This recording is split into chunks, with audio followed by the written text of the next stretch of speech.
Thank you. Michelle Kaczynski reporting from Moscow tonight. Joining us now, Democratic Senator Bob Menendez of New Jersey. He's a member of the Senate Foreign Relations Committee. Senator, thanks for joining us. Good to be with you. So you just heard President Trump say it's certainly possible Russia knew about the Syrian chemical attack, but he'd like to think they didn't. Is that positive? What's your reaction to his leaving that door open somewhat? Yeah, I think that when your intelligence tells you that they likely knew about it or maybe did know about it without doubt, and then the most latest information about there being a monitoring of the hospital where people were brought after the attack, and then a Russian bombing of that hospital, which would suggest they're trying to cover up the information. I don't know why you would leave the door open. And this is a continuing saga that we have with the administration as it relates to calling out Russia. One thing is to say that our relationships are at an all-time low. The other is to call Russia out for ultimately being the entity that is responsible for keeping Assad the butcher, as the president said, in power.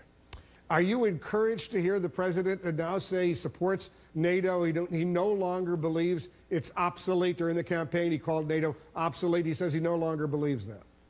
Well, this is the rhetoric hitting the harsh reality. NATO was never obsolete, and I'm glad to hear the president say it's not obsolete.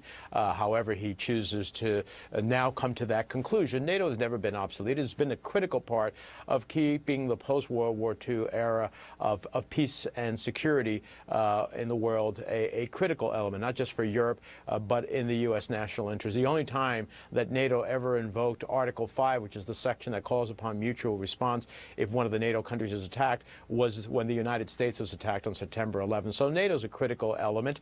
And, you know, I understand his desire to have them pay more, those countries that haven't been paying their full share. That's a good thing. But at the end of the day, to say that NATO was obsolete was never a reality. And at least now, I hope our European allies clearly understand that not only the Congress has always believed that NATO is critical, but that the president does too. The president says the relationship with Russia right now, in his words, may be at an all-time low. Is this a new Cold War that's underway between the United States and Russia right now? And how dangerous is that? Look, the challenge with Russia is that they continuously have violated the international order.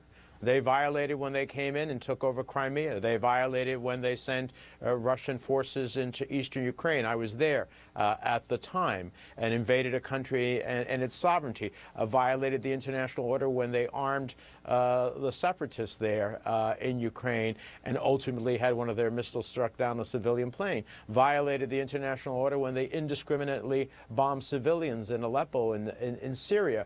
And so at the end of the day, the challenge is to bring Russia back into the international order and to change its attitude, particularly as it relates to Syria. And the only way we're going to do that is if we ratchet up the sanctions, go to more significant sanctions, we call sectoral sanctions, to get Russia to change its calculus, both as it relates to Assad and as it relates to the consequences of violating the international order. Senator, are you encouraged that President Trump and his administration are clearly getting tougher in their rhetoric as far as Russia is concerned? Secretary Tillerson brought up Russian election meddling during his news conference in Moscow today, saying there's no doubt Russia interfered. Do you see these moves as an opening potentially to work with the Trump administration?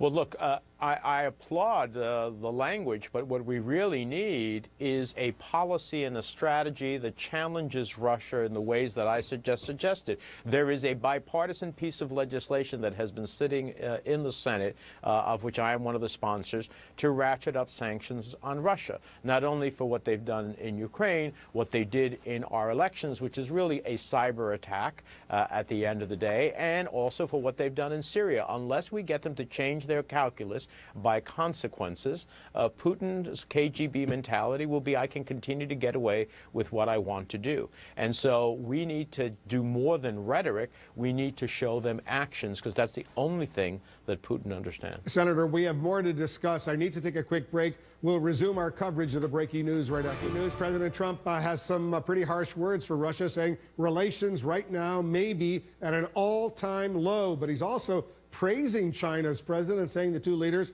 They bonded during their meetings last week at Mar-a-Lago in Palm Beach, Florida. We're back with Democratic Senator Bob Menendez of New Jersey, a member of the Foreign Relations Committee.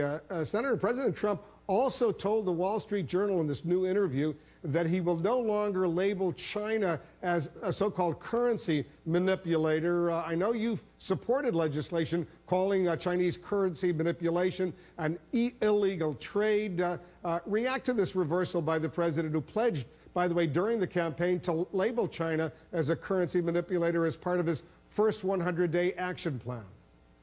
Well, it's a huge turnaround for the president and also for American workers.